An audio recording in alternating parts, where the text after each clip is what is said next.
Chest size வந்து 42, length வந்து 41, hip வந்து 46. சைஸ் வந்து டபுள் எக்ஸல், ஸ்கை ப்ளூ கலரில் ஒரு சைடு ஓப்பன் குர்த்தி. ஜஸ்ட் 280 ருபீஸுக்கு. பிடிச்சிருந்தா ஸ்க்ரீன்ஷாட் எடுத்து கீழே இருக்கக்கூடிய நம்பரை உங்கள் ஆர்டர் ப்ளேஸ் பண்ணிக்கோங்க.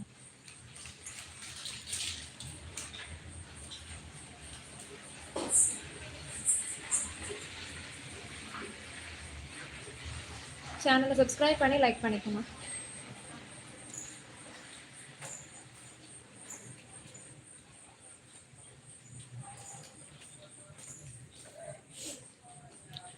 த்ரீ ஃபோர்த்து ஸ்லீவோட எண்ட்லேயுமே நம்மளுக்கு இந்த மாதிரி சில்வர் கலர் எம்ப்ராய்டரி, நெக் போர்ஷனுமே silver colour embroidery plus kurti எண்ட்லேயுமே இதே மாதிரி எம்ப்ராய்டரி கொடுத்துருக்காங்க நம்மளுக்கு.